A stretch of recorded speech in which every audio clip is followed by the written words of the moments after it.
TV 20 Kannada ವಾಹಿನಿಗೆ ಸ್ವಾಗತ. Bike ಸವಾರನೋರ್ವ ಇಬ್ಬರು ಶಾಲಾ ಮಕ್ಕಳನ್ನ ಪುಸಲಾಯಿಸಿ ಅಪಹರಣ ಮಾಡಿಕೊಂಡು ಹೋಗಿರುವ ಘಟನೆ ಧಾರವಾಡದ ಕಮಲಾಪುರದಲ್ಲಿ ಜರುಗಿದೆ. ಧಾರವಾಡ ಮುರುಘಾ ಮಠದ ಹತ್ತಿರದ ಲಕ್ಷ್ಮಿ ಹಾಗೂ ಮುಳಾಪುರದ ತನ್ವೀರ್ ಎಂಬ ಮಕ್ಕಳನ್ನ ಬೈಕ್ ಸವಾರ ಪುಸಲಾಯಿಸಿ ತನ್ನ ಬೈಕ್ ಮೇಲೆ ಅಪಹರಿಸಿಕೊಂಡು ಹೋಗಿದ್ದಾನೆ. ಈ ಮಕ್ಕಳು ಕಮಲಾಪುರದ ಶಾಲೆಯಲ್ಲಿ 3ನೇ ತರಗತಿಯಲ್ಲಿ ಓದ್ತಾ ಇದ್ರು. ಮಧ್ಯಾಹ್ನ ಊಟಕ್ಕೆ ಬಿಟ್ಟ ಸಂದರ್ಭದಲ್ಲಿ ಇಬ್ಬರು ಕೂಡ ಮಕ್ಕಳು ಹೊರಬಂದಿದ್ರು. ಈ ವೇಳೆ ಅಲ್ಲಿಗೆ ಬಂದ ಅಪರಿಚಿತ ವ್ಯಕ್ತಿ ಆ ಇಬ್ಬರು ಮಕ್ಕಳಿಂದ ಪುಸಲಾಯಿಸಿ ತನ್ನ ಬೈಕ್ ಮೇಲೆ ಕರೆದುಕೊಂಡು ಹೋಗಿದ್ದಾನೆ.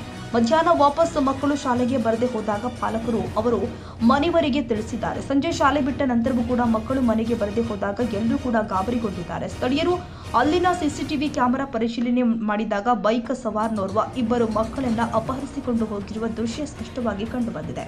ಸದ್ಯ ಶಾಲಾ ಆವರಣದಲ್ಲಿ ಮಕ್ಕಳ ಪಾಲಕರು ಮತ್ತು ಸಾರ್ವಜನಿಕರು ಜಮಾಯಿಸಿದ್ದಾರೆ. ಘಟನಾ ಸ್ಥಳಕ್ಕೆ ಉಪನಗರ ಠಾಣೆ ಪೊಲೀಸರು ಕೂಡ ಭೇಟಿ ಕೊಟ್ಟಿದ್ದು ಆ ಅಪರಿಚಿತ ವ್ಯಕ್ತಿಯ ಪತ್ತೆಗೆ ಜಾಲ ಬೀಸಿದ್ದಾರೆ.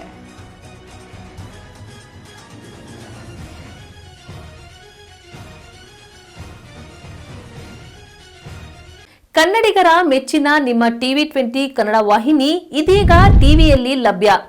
ಕರ್ನಾಟಕ ಮತ್ತು ದೇಶ ವಿದೇಶದ 360 ಡಿಗ್ರಿ ಸುದ್ದಿ ವಿವರವನ್ನ ಪಡೆಯುವುದಕ್ಕೆ ಟಿವಿ 20 ವಾಹಿನಿಯನ್ನು ಲೈಕ್ ಮಾಡಿ, ವಿಡಿಯೋಗಳನ್ನು ಶೇರ್ ಮಾಡಿ, ಕಮೆಂಟ್ ಮಾಡಿ, ಸಬ್ಸ್ಕ್ರೈಬ್ ಮಾಡಿ. HCN ಕೇಬಲ್ 842 ನಂಬರ್ನಲ್ಲಿ ಹುಕ್ಕೇರಿ ತಾಲೂಕು ಹಾಗೂ ಸಂಕೇಶ್ವರದ ಸುತ್ತಮುತ್ತಲಿನ ಹಳ್ಳಿಗಳಲ್ಲಿ ಲಭ್ಯ. PCN ಕೇಬಲ್ 129 ನಂಬರ್ನಲ್ಲಿ ಹಾರುಗೆರೆ ಸುತ್ತಮುತ್ತಲಿನ ಹಳ್ಳಿಗಳಲ್ಲಿ ಲಭ್ಯ. ರಾಯಬಾಗ್ ಡಿಜಿಟಲ್ ಚಾನೆಲ್ ಕೇಬಲ್ 80ನೇ ನಂಬರ್ನಲ್ಲಿ ರಾಯಬಾಗ ತಾಲೂಕಿನ ಸುತ್ತಮುತ್ತಲಿನ ಹಳ್ಳಿಗಳಲ್ಲಿ ಲಭ್ಯ. UDCN ಕೇಬಲ್ ನೆಟ್ವರ್ಕ್ ಉಗಾರ ಸುತ್ತಮುತ್ತಲಿನ ಹಳ್ಳಿಗಳಲ್ಲಿ ನಿಮ್ಮ ಟಿವಿ 20 ಕನ್ನಡ ವಾಹಿನಿಯೂ ಲಭ್ಯ.